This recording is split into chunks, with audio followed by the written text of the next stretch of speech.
What's up guys, and welcome to a new video, my first video of 2020. Now, I'm recording this pretty much or around the same time that I recorded a video, or my first video of 2019, and I said in that video that I was going to be really consistent, and then I uploaded like 5 videos throughout the year, and then I haven't uploaded in a couple of months as of now. But we're here, it's 2020, it's new year, it's a new chance, it's a new year and a new decade, actually. It's just a new chance to try doing it again, and I can only promise that I will try and be a lot more consistent, and try and get some videos out for you guys, more than 5. So considering it is the new year, I think it's January 30th at the time that I am recording this, everyone has their New Year's resolutions, everyone has their New Year's goals. And last year I did a video on how to keep your New Year's resolutions, and we're not touching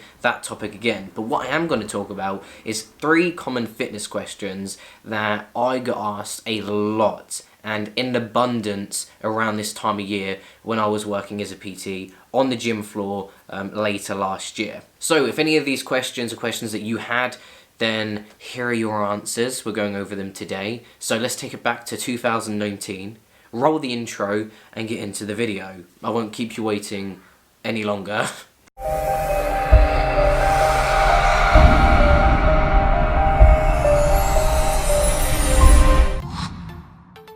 So one of the biggest questions that I got as a PT was around weight loss, and at the time of recording this, it is January, and it's around that time of year where gyms start filling up with like-minded people that have the same end goal in mind, and that is to lose weight. So let me put it to you plainly. There are no magic pills, there is no perfect training program for weight loss, and there are no supplements that are going to lose the weight for you. So to lose weight, or more specifically to reduce body fat that we hold around our body, we need to be in a calorie deficit. This just means expending more calories than we're consuming. For example, if your TDEE, or total daily energy expenditure, i.e. how many calories you require per day to maintain your current weight based on your current lifestyle and activities, if that number was around 2,000 calories and you reduced that down to 1,700, hope you like my graphs, then that would put you in a calorie deficit of 250 calories. And it takes around 3,500 calories to burn a pound of fat. So if we go back to our example of being in a calorie deficit of 250, then that would mean every 2 weeks we would burn 1 pound of fat, or just under a kilo every single month if you're in the UK or measured by those metrics. Now, if weight loss was just as simple as calorie consumption and controlling what we eat, why are obesity rates still increasing throughout the world, and why are people having such a hard time in losing weight? Well, I think the answer is pretty simple, and you may fall into this category. I know I certainly did at the beginning of my fitness journey. A lot of people have tried to lose weight through very restrictive calorie controlled diets that in most cases often lead to eliminating a complete food group from their dietary intake. Because the issue with that is the longevity of it. Because when you diet, it shouldn't be done over a short period of time, because that can often lead to rebounds and potential weight gain again. And more importantly, it does not help you create the habits, or healthy habits, that you can then implement into your lifestyle to complement it. Because for me personally, as someone who has dieted down over a short period of time and been very restrictive to compete in a bodybuilding show, I personally would never go into that phase again. I genuinely do not see the point in dieting down for 3 months, restricting what we eat for those 3 months, what social events we go to, always feeling hungry and starving yourself and feeling miserable, just to then spend the rest of the year putting that weight back on and feeling more uncomfortable than you were in the first place, and feeling fatter than when you began. Because I know this is something that has happened to me after I rebounded from a previous show. So to wrap this up in a nice neat little bow, and something to understand more easily, think of it like this. The only way to lose weight is through a calorie deficit. And when you do decide to lose weight, it shouldn't be done over a short period of time, because that can often lead to rebounds and weight gain even further than actually where you started in the beginning.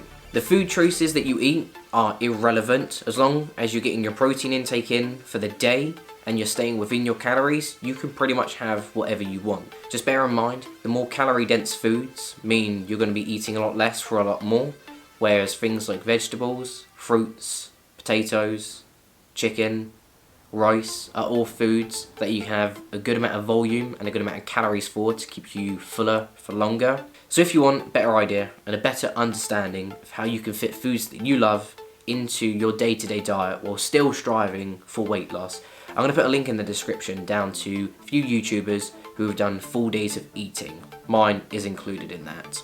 And this is where people break down their calorie intake for the day, the goal that they're trying to do for that day, and how they fit in and incorporate social events, foods that they like ice cream and cakes, into a healthy, balanced diet, so you too can follow along the same lines and lose weight without feeling miserable and depriving yourself of foods that you enjoy. Point 1, done. Just dabbed. I just dabbed and I'm not recording that again, and it will look awful if I cut it out there, so we're keeping it in. Point number 2. So, spot fat reduction, or the idea that you can burn fat from a certain area of your body through certain exercises, is a myth that's been around and in the fitness industry ever since I started getting into it. And the way that this was presumed to work is that when you train a certain area of your body through resistance-based exercises, your body would metabolize the fat from around the surrounding area what you've just trained, and in turn reducing the amount of body fat from that specific area. And the most famous example of this is the idea that if you do sit-ups or crunches or any abdominal work, you will in turn burn body fat from around your stomach, giving you a six-pack, when it's just not the case. So within our body we have things called triglycerides, and these are made from glycogen bonding with a free fatty acid to create a long chain of energy that is stored within our body as fat that we can later use as an alternative energy source. And the way that that works is when we are in a calorie deficit, we are in a catabolic state, meaning our body is in a state of breakdown. Because we're expending more calories than we're consuming, our body cannot get its normal energy source from glycogen, so it turns to the next best thing. So what our body will do is it will break down these triglycerides back into free fatty acids and glycogen that can then be sent round to any muscles, organs or cells that need any form of energy. And because of that, it is impossible for us to tell our bodies where to metabolize triglycerides from. It's an overall process that happens all over the body. You could be doing a chest exercise and it will burn body fat from your legs. Alternatively, you could be doing a leg exercise and burning body fat from around your face. And the annoying thing is, the first place you gain fat is always the last place you lose it. For me, it's my love handles. I just want them gone, you know. And the last thing that we're going to touch on in this video is what are the best exercises for gaining muscle. But before we get into that, I need to explain to you how muscle growth actually occurs within our body. And to do this, I'm going to be using 2 Jeremy Kyle books and a James Smith book, because I've started reading. That's new from the last video, and this was the only way that I could show that off, so get ready to learn. Every single muscle within our body is made up of muscle fibers. And the way to gain muscle is to break down the muscle fibers and then regrow them. So in this case, we're going to be using these books as 2 muscle fibers.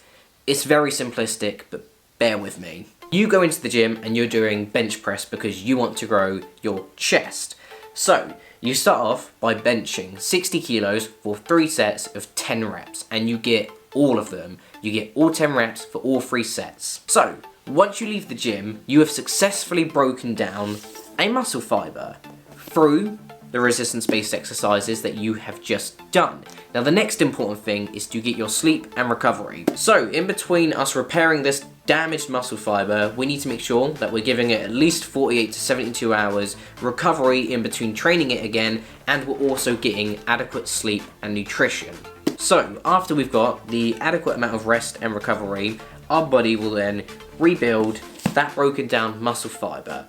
But because you've trained it and your body's very sensitive to stimulation and your body's smart, it knows you've just benched 60 kilos for 3 sets of 10 reps. It knows the volume of weight that you've just done. It compensates by adding an additional muscle fiber on top of the 2 that we've already got. This is how you would see muscle growth, i.e. you've trained, the muscle has gotten bigger, now it's 3 books high, whereas before it was just 2. So you go into the gym again, you do another 3 sets for another 10 reps of 60 kilos, and the same process happens. You go out the gym, you've broken down a muscle fiber, you then recover, and you go into the gym a few days later ready to do the same exercises. But there's one big difference that has happened here. Your body has repaired that muscle fiber, but only back to its original 3. We've not added an additional muscle fiber on top of it. But the question is, why? If you've done the same thing as you did last workout, why is the same process not happening right here? And it's because of this reason. Because your body has adapted to the stimulation that you have given it from that first workout. Doing the exact same thing week after week is only going to give you the same stimulation. Therefore, your body doesn't need to compensate and grow because you're not putting it under any additional stimulation. If that doesn't make sense, bear with me. So, your body is used to benching 60 kilos for 3 sets of 10 reps. At the beginning, when it was new to you, your body would compensate by increasing the size of that muscle to make that a lot easier, or as easy as possible. Because at the end of the day, your body doesn't want that bar to drop on you when you're performing the exercises. Now, whether it's 1, 2, 3, or even 4 workouts, if you go into every single weight session performing the exact same weight for the exact same sets, for the exact same amount of reps, your body will have no need to increase its muscle capacity because it doesn't need to, because it's very used to the weight that you're lifting. And the way to compensate for this is progressive overload.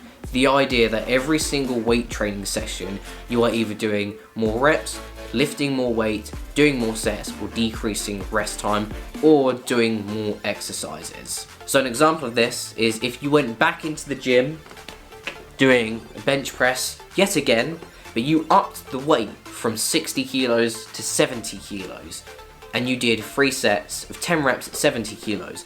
Same process would happen. Your body would break down a muscle fiber, your body would repair, but this time it will add on an additional muscle fiber, in turn making the muscle bigger because you are adding additional weight which your body is not accustomed to. And that's the idea of progressive overload. Sorry about the pen. So now you know how muscle growth works, through constant stimulation of that certain muscle group. The question is, which exercises are best to stimulate your muscles? And the answer is, doesn't really matter. And as I pointed out in my example earlier, the best way to stimulate a muscle is through progressive overload, doing more sets, lifting more weight, doing more reps, decreasing rest time, or increasing the volume of your workout through additional exercising. And your main priority should be creating a training program that helps accommodate this. One that helps you progressively overload workout to workout. To worry about, are you doing better on your leg press? Are you lifting more weight in your squats? Are you benching more? Are you feeling the muscle group engage more? Is your form improving? Can you get an extra rep in? Can you do an extra set? Have you got time to fit in an extra exercise? They're all concerns that should be higher in the list of priorities than what exercise you're doing for muscle growth, because they will all stimulate your muscles. Compound exercises more differently than isolation exercises, but combining them both into a nice neat program is going to be more important than worrying about the exercise that you're doing and which one is best to help build muscle, because when that happens, you'll just run around in circles, going through articles, being misled, and end up doing nothing about it.